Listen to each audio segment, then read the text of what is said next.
नमस्कार दोस्तों, स्वागत है आपका हमारे चैनल टेल्स बाय यशु पर।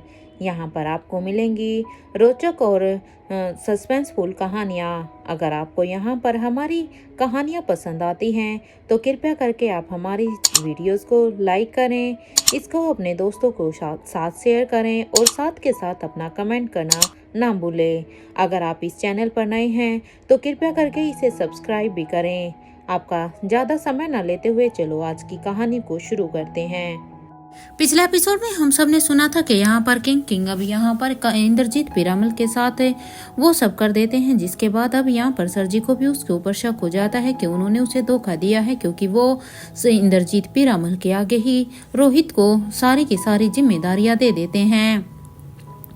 और जब सरजी को ये पता चला तो वो सरजी अब इंद्रजीत पीरामल को किडनैप कर लेते हैं और अब उसे अपने हर एक खतरनाक वार से इतनी जोर से जख्म देते हैं कि वो वहीं पर अपने प्राण त्याग देते हैं। और अब वहां पर महेंद्र पीरामल बस उसे खड़ा खड़ा देखता ही जा रहा था। तो वहीं अब उन सब के जाने के बाद अब वहां पर किंग अब उस कबूतर के साथ फिर से आ जाता है। वो कबूतर अब वहां पर चक्कर लगा रहा था। यहाँ किंग जब अंदर आए तो उस कबूतर को ऐसे देखकर उनके चेहरे पर एक स्माइल आ जाती है और वो अब अपनी हथेली को आगे कर देते हैं ताकि वो कबूतर उसकी हथेली पर आकर बैठ जाए। और हुआ भी ऐसा। जैसे ही किंग ने अपनी हथेली को आगे किया तो वो कबूतर अब किंग की हथेली पर आके अब बैठ जाता है। किंग की हथेली पर बैठने के बाद अब वो कबूतर अब किंग के साथ आई कांटेक्ट करने लगता है और अब वो कबूतर अब अपनी भाषा में किंग से कहता है, एक आदमी आपके कब्जे में है। उसे मारने के लिए हमें करण गुलेरिया और राजीव गुलेरिया की बेटी की जरूरत है, क्योंकि उस आदमी की मौत हमारी रानी साहिबा ने ऐसे ही चुनी है कि उन दोनों की बेटी ही उस आदमी का खात्मा करेगी। आज आपने एक को तो रानी साहिबा के आज एक को तो आपने हमारी रानी की इच्छा के अनुसार मार दिया है, उसे मृत्यु दंड दे दिया है। इसने उन्हें धोखा दिया था तो इसकी मौत की वजह भी यही होनी चाहिए। अब उस कबूतर की इस बात पर अब किंग कहते हैं, तुम चिंता मत करो, बस तुम थोड़ा सा सब्र करो और मुझ पर विश्वास करो। आज देखो एक गया है, ठीक इसी तरह से एक एक करके सभी मरेंगे, क्योंकि जो भी कवि नवंतिका की मौत में शामिल था उन सब की मौत तो निश्चित है। अब चलें हम इस बात पर। अब वो कबूतर कहता है, बस 1 मिनट।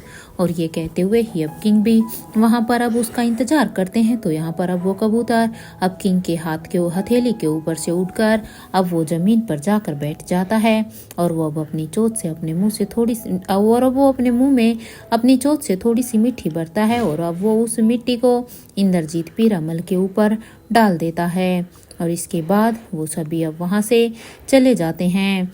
यहाँ पर किंग अभी अपने ही ख्यालों में थे कि किस तरह से उन्होंने कवि नवंतिका की इच्छा के अनुसार इंद्रजीत पीरामल की मौत को निश्चित किया था, किस तरह से उसे मारा था। वो भी इन्हीं ख्यालों में थे कि तभी उनकी स्टैचू की आवाज अब उसे आती है।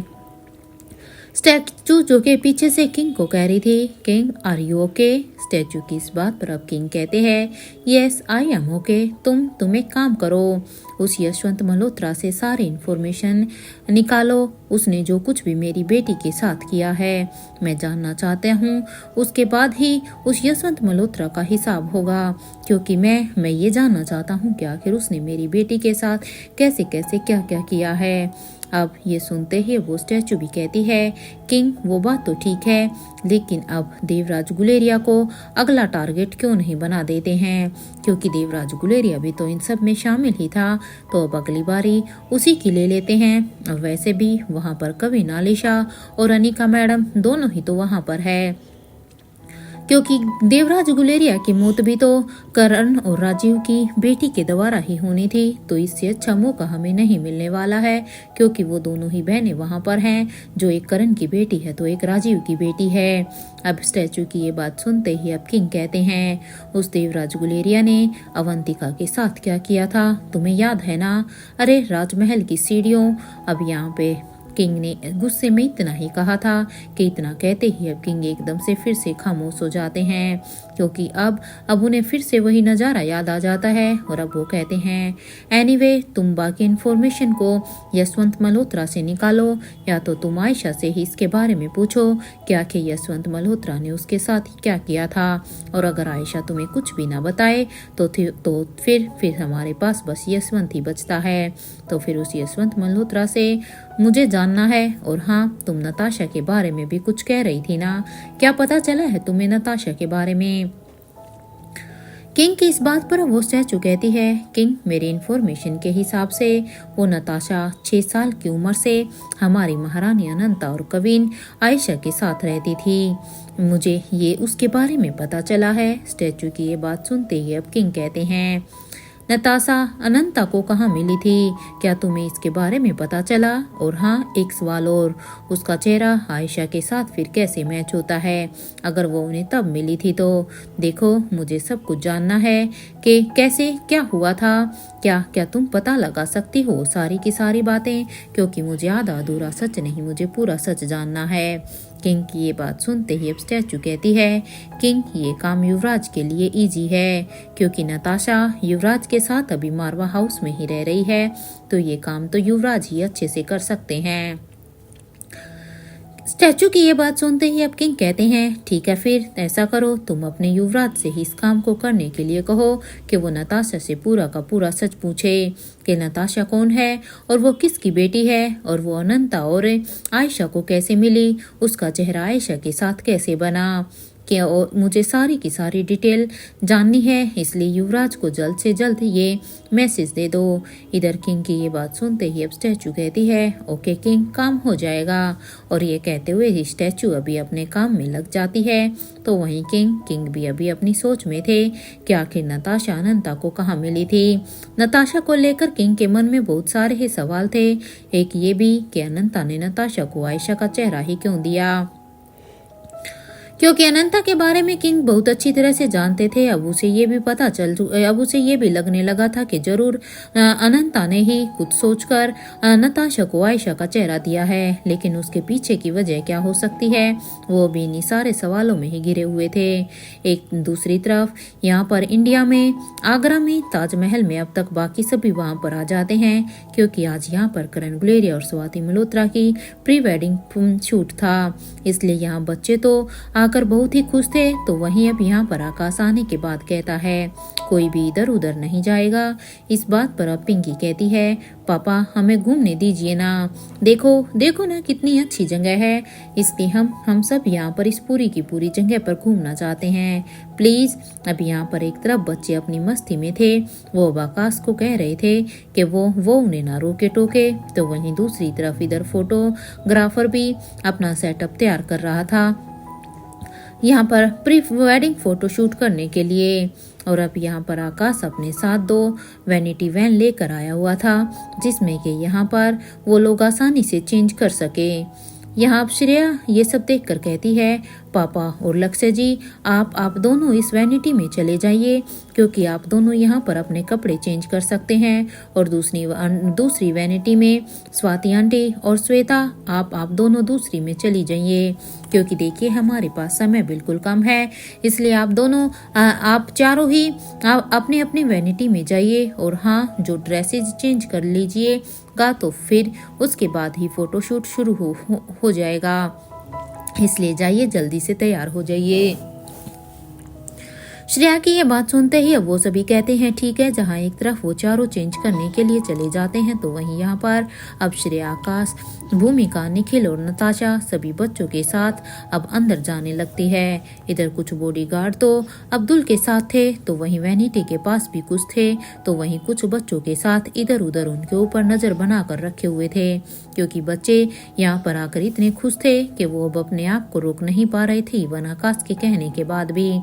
इसलिए यहाँ पर कुछ सिक्योरिटी गार्ड बच्चों की देखरेख में लगे हुए थे। यहाँ प्रिंसेस लतिका घूमते हुए कहती है, हमने अपनी बुक में पढ़ा था कि ताजमहल इंक्लूड है 7 वंडर्स ऑफ द वर्ल्ड में। ये सुनते ही अब अलेक्जेंडर कहता है, yes Latika, you are right. वैसे क्या तुम्हें ताजमहल की हिस्ट्री पता है? क्या तुम्हें इसके अलावा भी ताजमहल के बारे में कुछ पता है? इस बात पर अब रिया कहती है, तुम ही बता दो ना अलेक्जेंडर। यहाँ पर अब आपस में बच्चे अब एक दूसरे के साथ अपने अपने नॉलेज को शेयर कर रहे थे। तो वहीं अब यहाँ पर नताशा अब यहाँ पर गाना गुनगुना रही थी। सुनो ना संगमरमर की ये मीनारे, कुछ भी नहीं है आगे तुम्हारे, आज से दिल भी मेरे राज तुम्हारा। यहाँ अपनी दादी माँ की आवाज़ को सुनकर जो शौक यहाँ पर बच्चों को लगा था, तो वहीं ये शौक बड़ों को भी लग रहा था, क्योंकि नताशा अपनी इतनी मधुर आवाज़ में गा रही थी। किसी ने सोचा भी नहीं था क्योंकि कि आयशा इतना मधुर गा सकती है, क्योंकि उन्होंने तो आयशा का ये रूप कभी देखा ही नहीं था। उन्हें यकीन नहीं हो रहा था क्योंकि ये सब तो नताशा को आयशा ही समझ रहे थे। यहाँ पर अब इस गाने को सुनकर अब भूमिका कहती है, ताई जी सच में आप इतना अच्छा गाती है, हमें तो ये पहले पता ही नहीं था कि हमारी ताई जी गाना भी इतना अच्छा गाती है। आपने हमें पहले क्यों नहीं बताया ताई जी? यहाँ भी ये भूमिका के कहने के बाद अब रिया भी कहती है, लतिका देखा तुमने, तुम्हें कम्पीट करने के लिए अब मेरी दादी माँ भी आ गई है, क्योंकि एक तुम ही नहीं हो जो अच्छा गाना गाती है। देखो मेरी दादी माँ भी कितनी मधुर आवाज में गाना गा रही है। अब मजा आएगा मुझे तो जब तुम दोनों मिलकर एक दूसरे के साथ गाना गाओगी। इधर रिया की ये बात सुनते ही अब अलेक्जेंडर भी कहता है, अगर कंपटीशन होगा तो फिर तो मैं तो अब अपनी दादी के साथ ही हूँ, क्योंकि देखो दादी माँ की आवाज़ सच में कितनी ही मधुर है और मुझे पूरा यकीन है कि इस कंपटीशन में तो दादी माँ ही जीतेंगी। अलेक्जेंडर की इस बात पर अब यहाँ पर यश कहता है, ऐसे कैसे कह सकते हो तुम ये अलेक्जेंडर? ये बात तो गलत है, क्योंकि तुम ऐसे पहले से ही किसी नतीजे पर नहीं पहुंच सकते हो, क्योंकि ऐसा तुम कैसे कह सकते हो? इसमें लतिका भी तो जीत सकती है। अब यश की ये बात सुनते ही अब श्रेया कहती है, बच्चों प्लीज अभी नहीं, शाम को संगीत में ये सब करना, और वैसे भी अभी हम सब यहाँ पर एंजॉय कर रहे हैं, तो अभी एंजॉय ही करते हैं, ये डिबेट बाद में करना।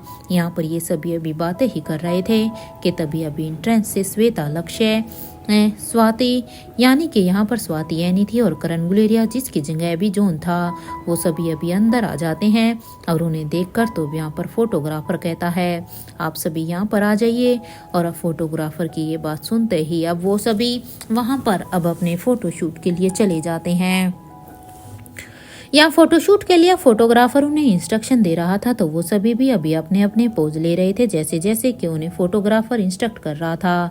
तो यहाँ पर फोटोग्राफर अब उनकी अच्छी अच्छी पिक्चर निकाल रहा था। यह भूमिका अब श्वेता से कहती है, थोड़ा और पास जाओ यार, तुम्हारा फियांसे है, भाई नहीं है, इसलिए उसके थोड़ा सा और करीब जाओ ताकि तुम्हारी फोटो और भी अच्छी आए। भूमिका की इस बात पर अब वहाँ पर सभी जोर जोर से हंसने लगते हैं। इधर अब श्वेता तो ये सुनकर सच में एकदम से लज्जा से भर गई थी। अब तक अनिका और रोहित की गाड़ी भी वहाँ पर आ जाती है, क्योंकि ये दोनों भी अब तक आगरा पहुँच गए थे, और वो दोनों ही अब अपनी गाड़ी को वहाँ पर पार्क करते हैं, और उसके बाद वो दोनों ताजमहल के एंट्रेंस की तरफ जाने लगते हैं। वहीं फोटोग्राफर अब श्वेता और लक्ष्य से कहता है, आप दोनों स्लो मोशन में आगे की तरफ आइए ताकि मैं आपकी अच्छी फोटोज और वीडियो बना सकूं। तो वहीं अब दूसरा फोटोग्राफर अब स्वाति से कहता है कि आप भी स्लो मोशन में गोल गोल घूमिए। यहाँ पर वो सभी अभी फोटोग्राफर की इंस्ट्रक्शन को मानते हुए ही वैसे ही कर रहे थे। अब तक यहाँ पर अनिका और रोहित भी इन सब लोगों के पास आ जाते हैं और इन्हें ज्वाइन कर लेते हैं। उन दोनों को देखकर अब रिया कहती है, ये मोम और डैड आ गए, सच में मुझे पता था मेरे डैड मैं मुझसे किए हुए प्रॉमिस को कभी भी नहीं तोड़ेंगे। रिया की ये बात सुनते ही अभी सभी की नज़र जब एंट्रेंस गेट पर जाती है, तो वहाँ से अब उसे वो एंट्रेंस से आता हुआ अनिका और रोहित को देखते हैं। और यहाँ पर अब फोटोग्राफर भी अब अपने कैमरे को उनके ऊपर करते हैं और अब वो यहाँ पर अपनी शूटिंग करते हैं। जिस तरह से अनिका और रोहित अंदर आ रहे थे, वो किंग और कविन से कम नहीं लग रहे थे। इनकी जोड़ी सच में एकदम परफेक्ट लग रही थी, इसलिए फोटोग्राफर भी अपने आप को रोक नहीं पाया इन दोनों की शूटिंग करने से। यहाँ जैसे ही वो सभी अब वो दोनों यहाँ पर आते हैं, तो यहाँ पर अब रिया तो दौड़कर अब जाकर अपने डैड को हक करती है। तो वहीं अब आर्यन और अलेक्जेंडर अनिका को हक कर लेते हैं। अब यहाँ पर आकाश फोटोग्राफर से कहता है, पहले आप दोनों अपना काम कीजिए, इसके बाद ही फैमिली फोटो शूट होगी, क्योंकि देखिए यहाँ पर फैमिली भी आई हुई है, तो हमें फैमिली के साथ भी कुछ फोटो निकालनी है। लेकिन सबसे पहले हमें यहाँ पर इन कपल्स की प्री वेडिंग फोटो शूट पूरा करना है।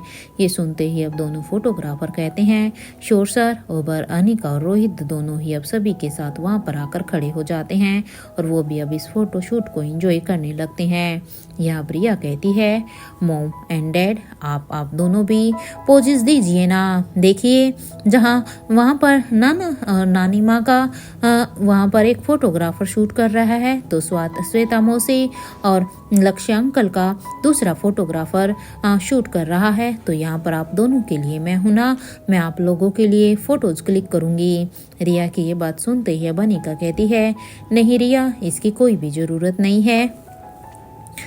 अनिका की इस बात पर अब आर्यन कहता है, मॉम प्लीज प्लीज देखिए ना, अब जब आप यहाँ पर आए हैं तो हमें भी आप दोनों का फोटो शूट करना है, प्लीज प्लीज आप मना मत कीजिए। यहाँ अनिका और यश भी आकाश और श्वेता से सेम यही रिक्वेस्ट कर रहे थे कि वो दोनों भी वहाँ पर जाकर कुछ पोजेस दें, ताकि वो श्रेया और आकाश के भी कुछ फोटो अपने फ़ोन में क्लिक कर लें। तो वहीं लतिका और अलेक्जेंडर ये दोनों अभी भूमिका और निखिल से ये रिक्वेस्ट कर रहे थे। यहाँ बच्चों की रिक्वेस्ट पर तो अब तीनों कपल भी अब मान गए थे, क्योंकि बच्चों के बार बार कहने से वो अब उनकी रिक्वेस्ट को मना नहीं कर पाए। जहाँ रिया अब अपने मोम और डैड को इंस्ट्रक्शन दे रही थी कि उन्हें कैसे कैसे पोजेस देने हैं, तो वहीं यश अब आकाश और श्रेया को इंस्ट्रक्शन दे रहा था।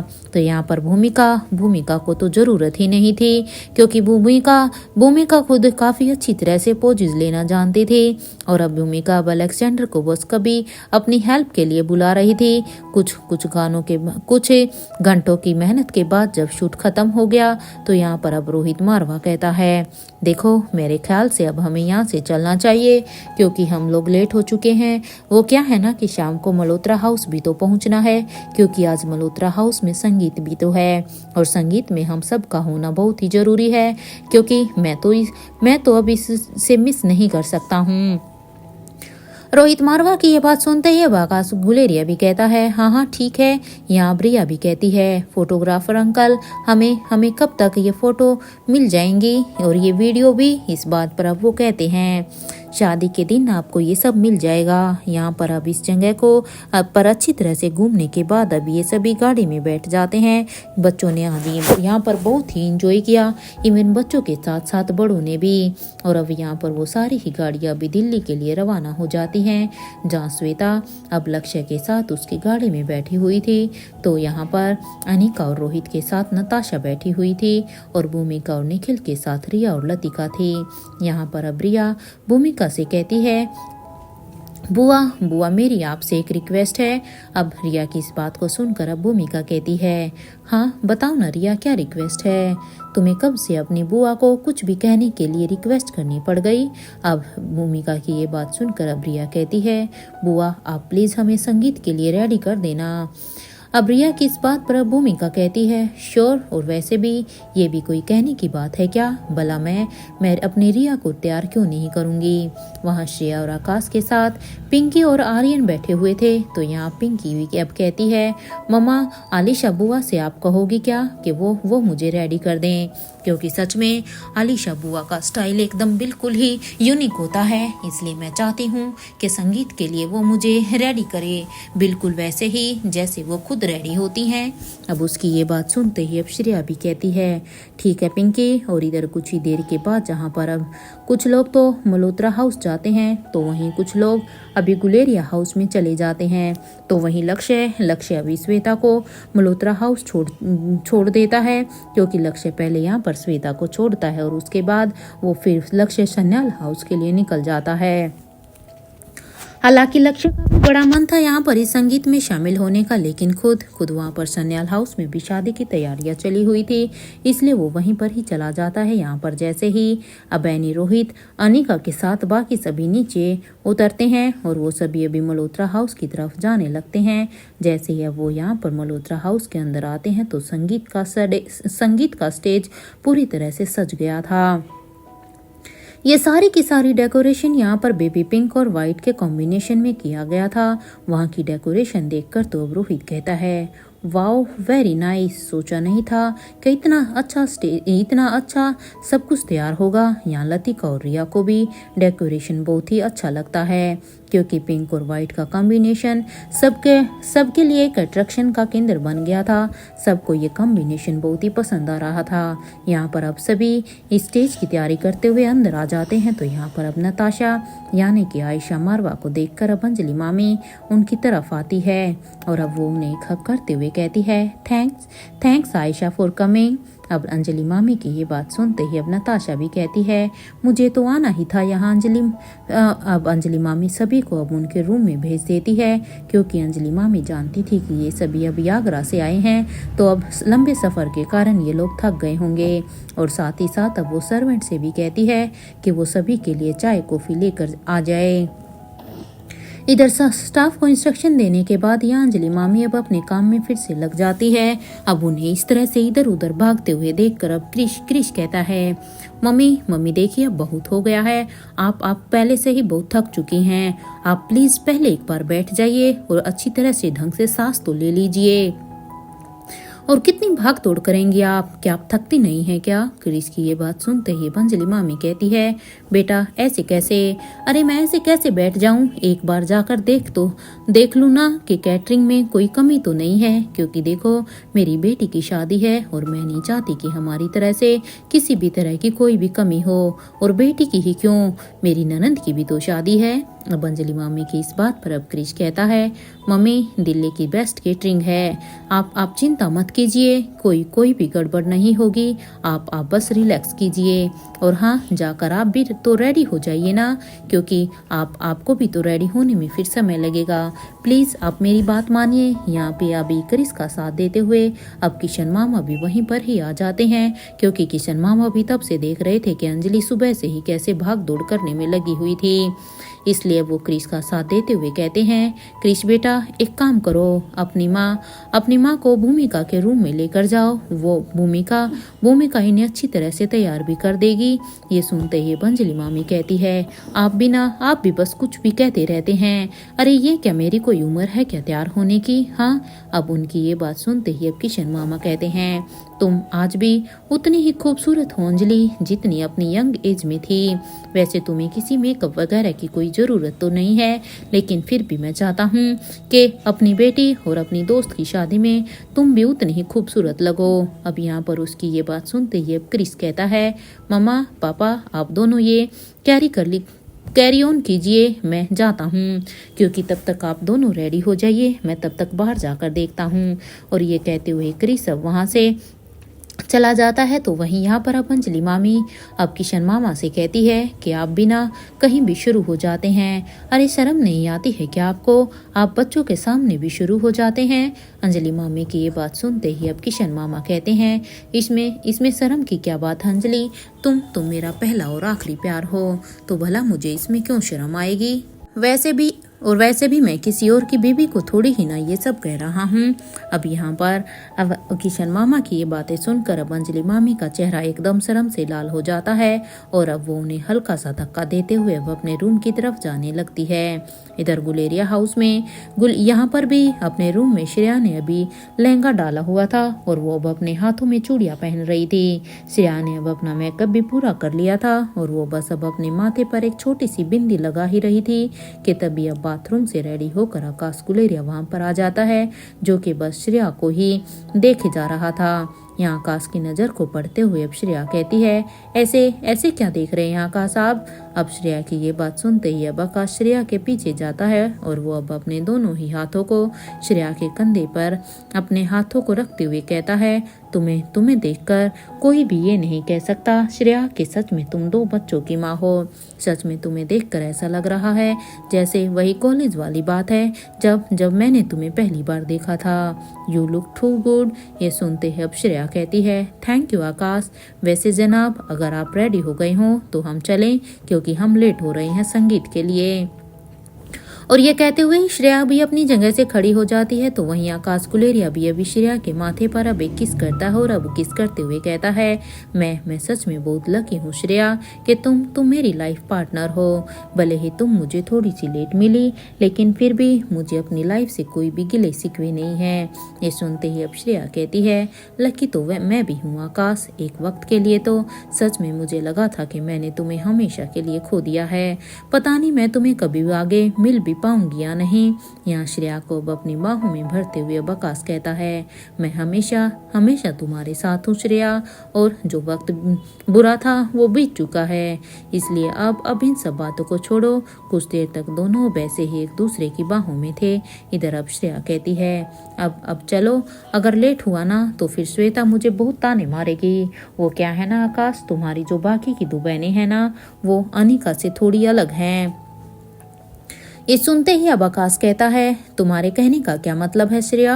अनिका तुम्हें ताना नहीं मारती है? ये सुनते ही अब श्रेया कहती है, अब तक तो ऐसा कुछ भी नहीं हुआ है, वो मुझे कुछ भी नहीं कहती। अब चलो छोड़ो ये सारी बातों को। ये कहते हुए ही श्रेया अब अपने रूम के दरवाजे के पास जाकर अब उसे खोल देती है। तो वहीं आकाश भी अब उसके पीछे पीछे ही अब अपने कमरे से जाने लगता है। यहाँ जैसे ही वो अब दोनों अभी वहां पर पहुंचते हैं तो उन्हें देखकर अब पिंकी कहती है, मम्मा पापा आप दोनों बताइए ना कि मैं कैसी लग रही हूँ। देखिए मुझे बुआ ने रेडी किया है।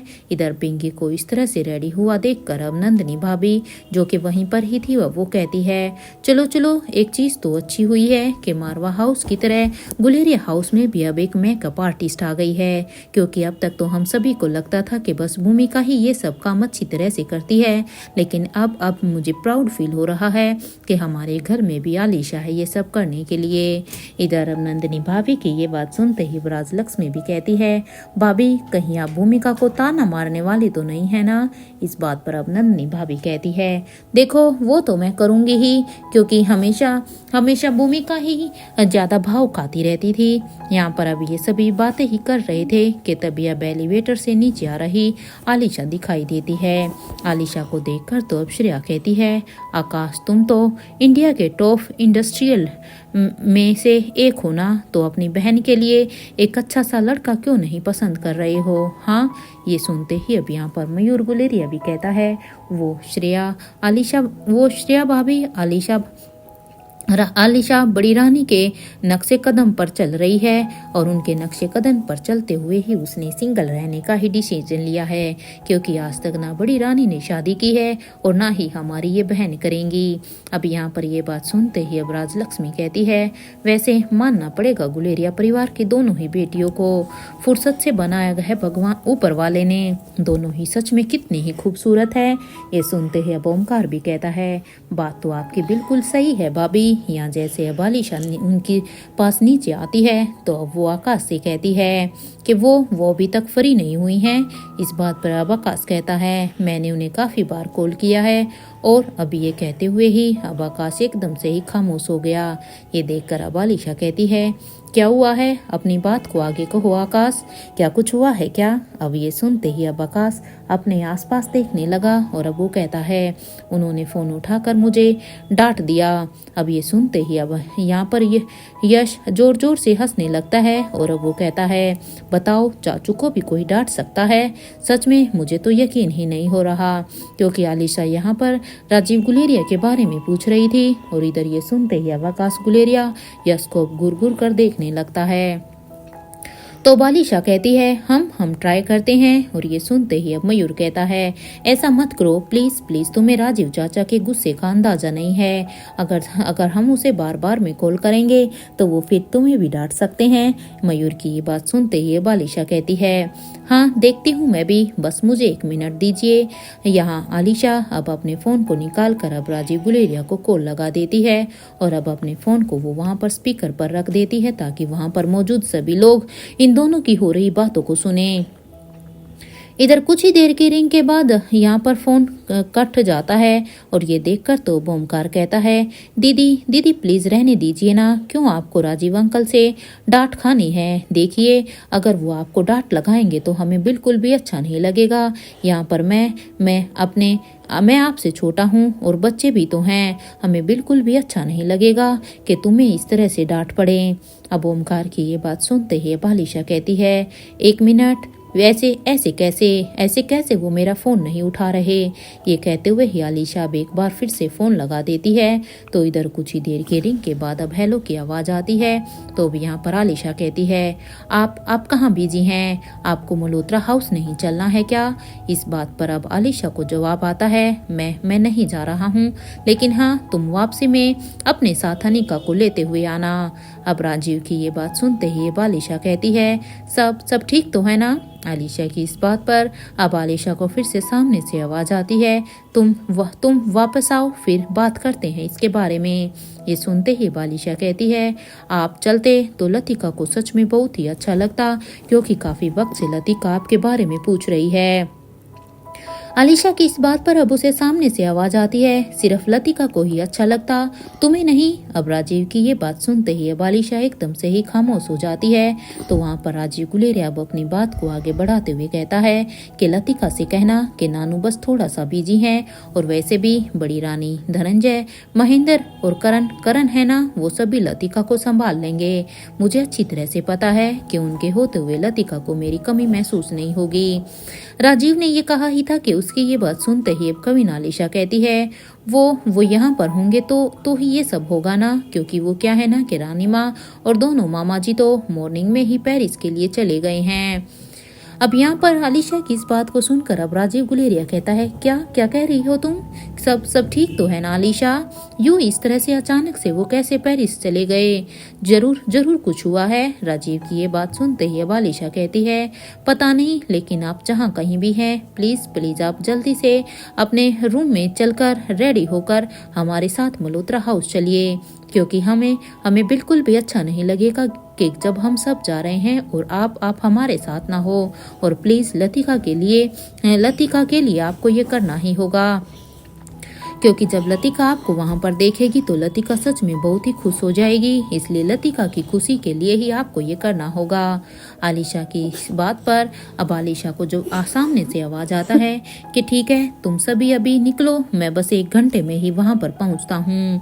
राजीव की ये बात सुनते ही आलिशा कहती है, ठीक है, और यहाँ पर आलिशा अब अपने फोन को राजीव से बात करने के बाद डिस्कनेक्ट कर देती है। तो वहीं आकाश अब ये सब देखकर अपने मन में ही सोचता है कि मैंने भी तो यही सवाल किया था, तो मुझ पर भड़कने की क्या जरूरत थी उन्हें? अरे देखो ना, आलिशा से तो कितने अच्छे से प्यार से बात की, और मुझसे तो ऐसे बात की थी जैसे फोन पर ही मुझे खा जाएगा। और अभी आलिशा से कितनी अच्छी तरीके से बात कर रहे थे, जैसे कि इनकी जुबान पर शहद लगा हो। क्या ये सारा का सारा जहर बस मेरे लिए ही निकलता है? यहाँ जो हाल अभी आकाश का था, वही हाल यहाँ पर बाकी सभी लड़कों का भी था, क्योंकि वो सभी राजीव गुलेरिया के गुस्से से अच्छी तरह से वाकिफ थे। उन्हें अभी भी अपने कानों पर यकीन नहीं हो रहा था कि राजीव गुलेरिया सच में इतना मीठा भी बोल सकते हैं। यहाँ पर अब इन सब को देखकर अब आलिशा कहती है, हम मिस्टर करण गुलेरिया को लेकर आते हैं, तब तक आप सभी भी गाड़ी में बैठिए। वो क्या है ना कि वहाँ संगीत के लिए मैं नहीं चाहती कि वो लेट हुए। अब आलिशा की ये बात सुनकर सभी हाँ में अपना सिर हिला देते हैं, और वो सभी अब एक एक करके बाहर की तरफ जाने लगते हैं। तो वहीं कविन आलिशा भी अब करण गुलेरिया के रूम की तरफ जाने लगती हैं।